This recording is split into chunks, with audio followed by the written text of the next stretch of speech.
Well, that was a glory kill.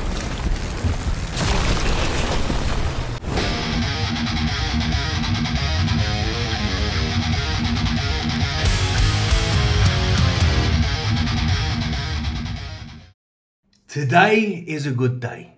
I launched YouTube and the first thing I see is Colteastwood talking about Doom Dark Ages. Now, nothing gets my blood flowing more than Doom. And it appears loads of content creators were invited out to play Doom Dark Ages early. I wasn't. Like, what about me? Like, no one called me. No one invited me, right? But I will have to just live vicariously through other people. So I launch YouTube today and I see Colteastwood talking about Doom, and he's talking about his gameplay of Doom, and he's giving us all his impressions of Doom Dark Ages. I immediately stopped it and thought, no, I'm not going to watch this. I'm going to react to this because, I mean, it's Doom Dark Ages. It's going to be amazing. But let's see what Colt has to say, having actually played the game. I would be lying if I said I wasn't insanely jealous of the man right now. Yeah, I'm insanely jealous of the man right now. It actually sickens me that I haven't played it and he has. But anyway, let's get into it. Oh, more Doom. Here we go. Doom the Dark Ages is the 8th entry of this iconic first-person shooter from Bethesda and id Software. Recently, content creators and journalists had an extended hands-on preview of the game, and with many gameplay trailers and a direct breakdown from the studio, we can take a look at what Doom the Dark Ages will feel like right now. Maybe this is why they invited Colt and not me, you know, because my man sounds so professional, doesn't he? No, he sounds like someone who should be doing this rather than me, I mean, look at the state of me. Anyway, let's get into what he has to say. Man, if you use trash Doom, I'll kill you. Just so you know that. You trash Doom, we're gonna Just a couple of weeks ago, I was sent down to Los Angeles to meet with Marty Stratton and Hugo Martin of id Software to get hands-on time playing Doom the Dark Ages. They had a full session with well over 2 hours of playtime across 4 different mission segments to play and record game footage. I'm going to break down the feel, tone, and expectations for Doom the Dark Ages and what to expect when it launches May 15th. What we expect violence, we expect chaos, we expect destruction, we expect melee wielding, chainsaw shield bashing, ripping and tearing, demon demolition. That's what we expect, Cole. Anything less is unacceptable. 2025. Doom the Dark Ages is a prequel to the reboot from 2016 and culls the hallmark and gameplay collaboration of Doom 2016 and 2020's Doom. Colt, my guy. We know what it is, bruv, okay? We know. We don't need the history lesson, okay? Get into it. Show me. Get into it, man. Eternal, into a Frank Miller-inspired Year Zero origin story of Doomslayer at the beginning of the war on hell and humanity. Doomslayer is a dangerous last resort superweapon sent in to fight alongside the Great King's army. Dark Ages has an in-engine, fully rendered and voiced cutscenes to offset the silent protagonist, offering up a classic medieval storytelling experience in a striking art style that melds the Dark Ages with sci-fi hellish brutality. I played the open... You know, I respect that are trying to make it cinematic as possible, and I respect the fact that they are, you know, building a story and they're trying to give us a story. I mean, that's never a bad thing, but ultimately that's not what we're here for. It's a great icing to the cake. It ain't the cake. Do you know what I mean? Get to the ripping and the tearing, Colt.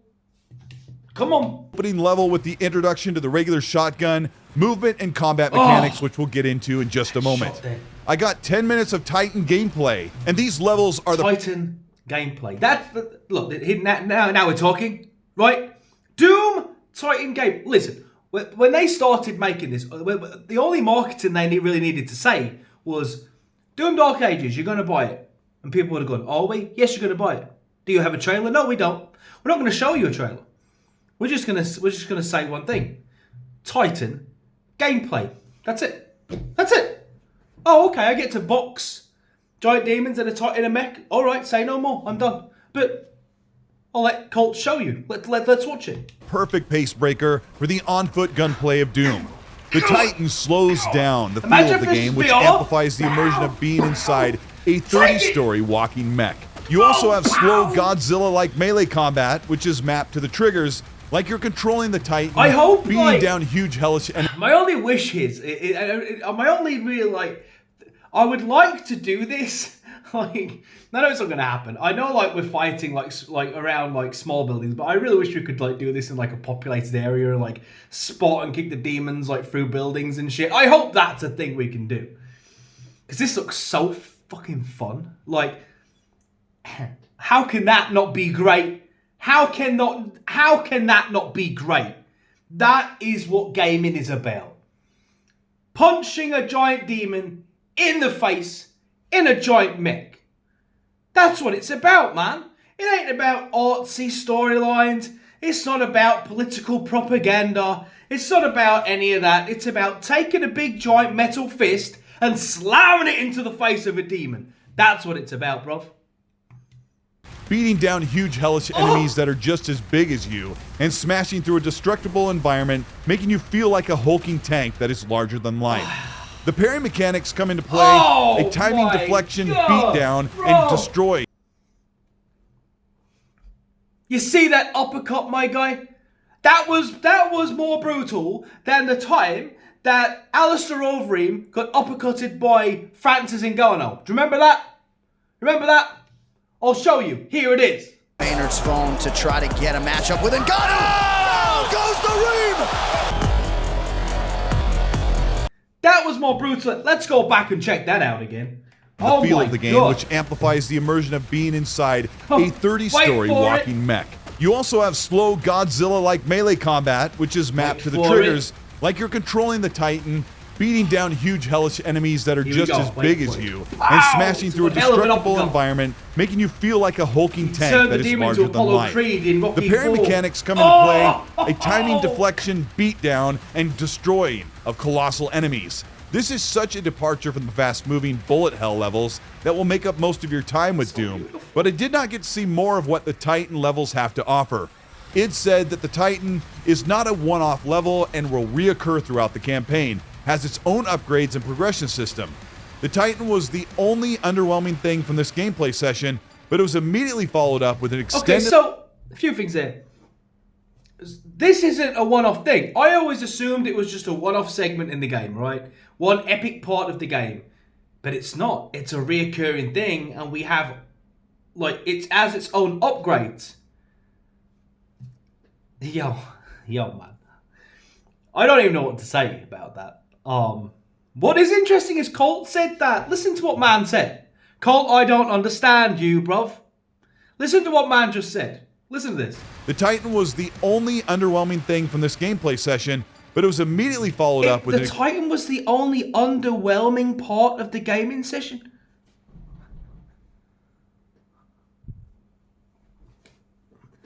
Colt?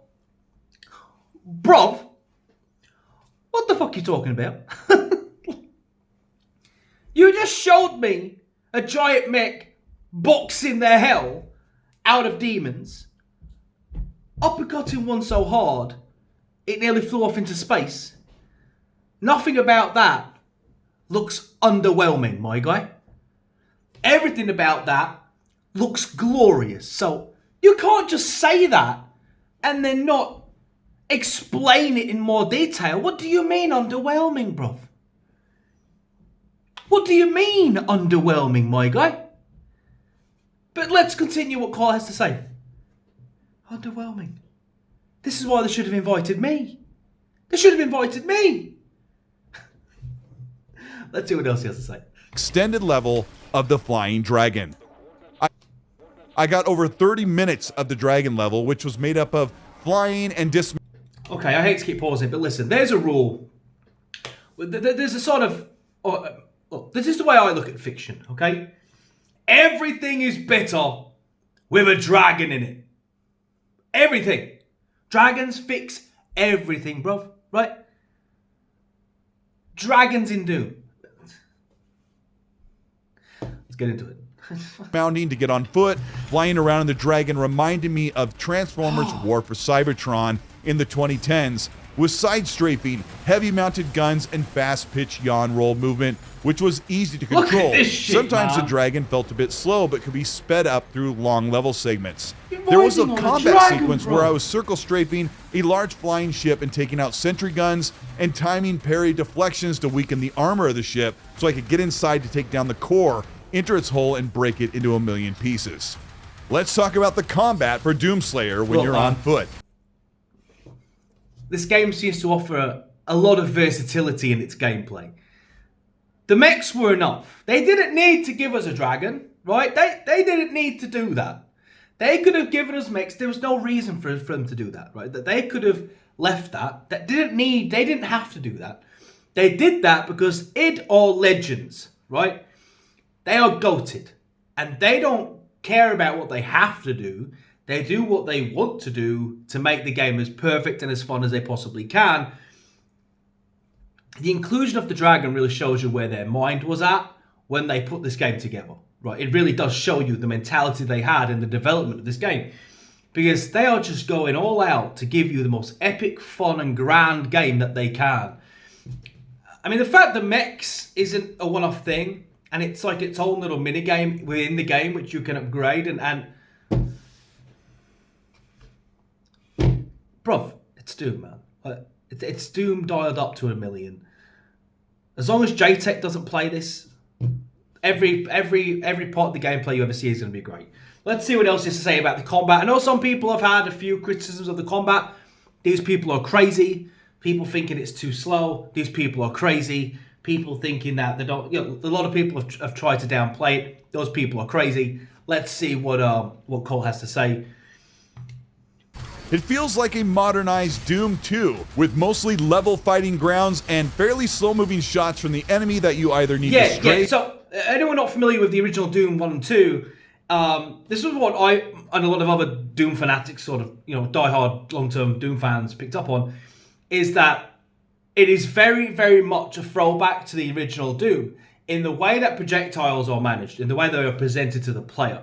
It was very much like this in the originals. They would come at you like, you know, there wasn't frantic and fast. You would sort of see them coming, but the damage they did was ridiculously high. And it was the volume they would come at you, which would often make them quite difficult to deal with.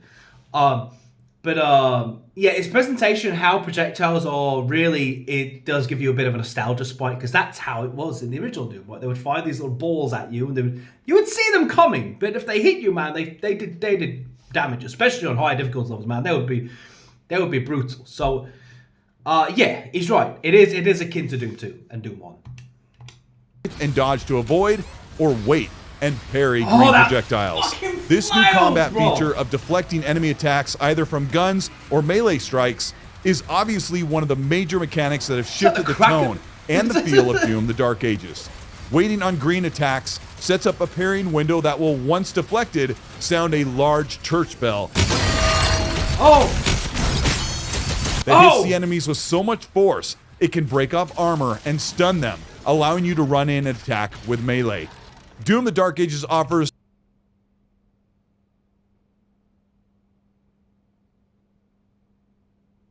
That church bell thing is the most gangster shit. Let me go back to that. That's absolutely awesome. tone and the feel of Doom: The Dark Ages. Waiting on green attacks sets up a parrying window that will, once deflected, sound a large church bell that hits the enemies with so much force it can break off armor and stun them, allowing you to run in and attack with melee.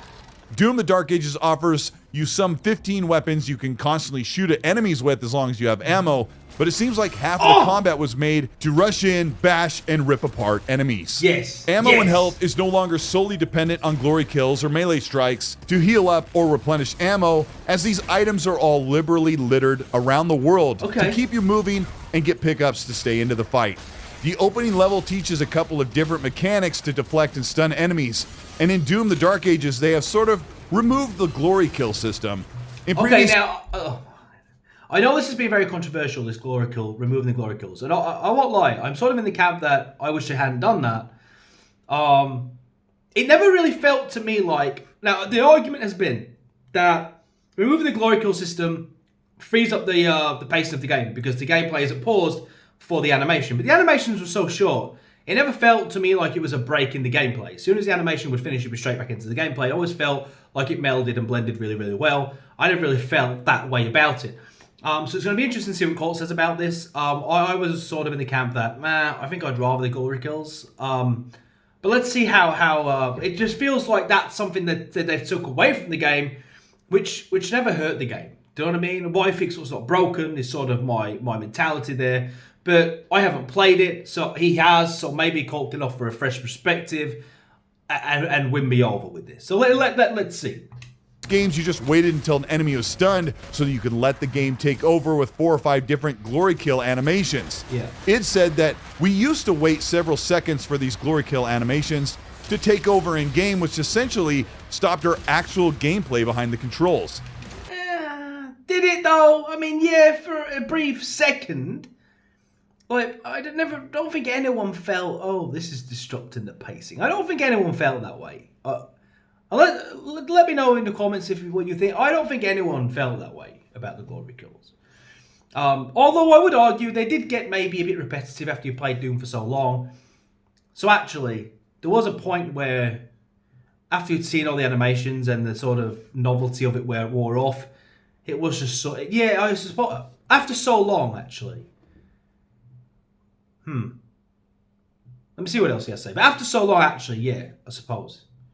Now the glory kills are less contextual and more about striking, stunning, and closing the gap with enemies to take them down quickly with a bit of slow motion feel that you can see that visceral takedown happen. Okay. This sped up of pacing of dispatching enemies made me feel like I was more in So, control you still of get the weakening killing and blow. killing enemies It's just faster. not an animation. The world We're levels just more in in Doom, control the of Dark it, Ages right? are mostly wide and linear, with we'll have to limited see how it plays verticality, before and I you'll can really no get an longer opinion. be parkouring and puzzle jumping or avoiding large double jump pitfalls that require dexterity, timing, and I precision. never minded Instead, you'll be the, quickly mantling up walls the to sort of reverse levels verticality and or the- staying in the the fight with some platforming light in Doom puzzles to Eternal, unlock by the way. I was doors never or against that. find I liked it. upgrades. Oh, bro, their shields did nothing. Like, my guy's shield just tore through theirs like it was made out of paper mache, my guy. Let's go back and have a look at this. This was insane. Those shields did nothing. Grades. Look at this. Boom, bro. That's beautiful.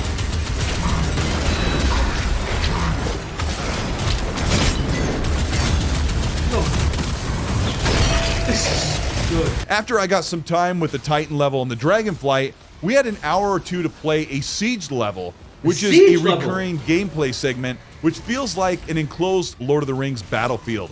This is a large, oval-shaped map with limited verticality and a ton of enemies, mixing up the variety of foot soldiers, So it's like a- medium-sized or a mini-bosses, siege, bro. Like, and large there's gonna boss be an leaders that are arena- surrounded by minions in a partially destructible environment that gives you an organic approach how you clear the battlefield and finding come on, upgrades bro. along What? the way and some smaller quests. This is where I got to experiment with the creative combinations of upgraded weapons and abilities that are already available midway through the game. Doomslayer is so much faster, even though they describe him as a walking tank. With the parry and melee takedown, You see the punch? My guy just spun his jaw, man. Oh, this is a lot to take in. This is a lot to take in, man. It's so beautiful. mechanics, Doomguy can cover so much more ground more quickly, meaning you Doomguy can can bridge cover the the gap ground between quickly. you and an enemy Oh! with over a 20-foot Green dash, sword thing. even leaping Shit. to take enemies down from above or even from below. One of the new creative gameplay mechanics is called Breaking Morale. This is introduced with a larger boss battle with a purple health bar, a shield that protects Breaking the morale, boss, bro. and he can't take much damage until you've dispatched all of his minions that surround him on the So battlefield. it's like his ego starts to deflate as you beat all of his soldiers. He's like, so as you like take out all the other ones, the bigger one starts to think, it's like this is the moment I knew I fucked up. His confidence starts to wane the more you slay everything in the area. This is the morale meter that slowly reduces as you kill his foot soldiers and protectors. Once you have the boss by himself, we're told to stand and fight. Oh, that normally in the Doom games, you circle strafe, and taking some time to get some distance between you and the enemy so you can put an onslaught of firepower on larger bosses. This was a great strategy in the former Doom games. This new mechanic in Doom the Dark Ages demands that you stand and fight and hold your ground. This means unleashing firepower with multiple different weapon types, but also watching for green projectiles and heavy green melee attacks immediately so you can deflect and parry them. As soon as you parry the boss, you can stand toe-to-toe with strong melee strikes that will take down much more health than using your weapons. Oh! That demon was flying, man! Well, that was a glory kill. This sort of amounts to a David versus Goliath combat scenario of being patient and blocking dangerous attacks, and you're rewarded with a brutal boss takedown. We had a chance to play with two different main melee weapons, and one is the Saw Shield. It's going to be the most popular weapon in the game, and it was already my favorite item. Although, I like that gun which grinds up the skulls of your enemies and fires the bone shards at people. That's just insane, by the way. I love that. And to wield with its own progressive system and perks. You can hold the block button to deflect incoming attacks, or time a parry to stun enemies, but not long into the game we got the ability to throw the shield like Captain America. It can go out some 30 feet into the battlefield and recall it back. You can send it 30 feet away and it just grinds your enemies and just rips them apart and then comes back to you, man. This is like the sort of game where if you went back in time, you know, if you asked like, I don't know, if you asked like a 12-year-old, right? A 12, 13-year-old, oh, you know, make a game about slaying demons. This is what they'd come up with. This is what they'd come up with. You know, this is, look, maybe it's just me, but this is what I would have come up with. You know, okay, it needs dragons, it needs mechs, you need to be able to punch big demons in the face, you need to have a flail, and you need to have, you have a shield with a chainsaw on it. You know what I mean? It's just everything that is great about the world in a game. Like, it's just beautiful, isn't it? Can we just take a second to appreciate the glory of Doom Dark Ages and how unfair it is I haven't been able to play it? God, that's not fair, man. And anyway, let's like Thor's hammer. The shield also has some weakening abilities that stays inside and in the torso and just keeps on spinning, bro. I mean, it's make them suffer.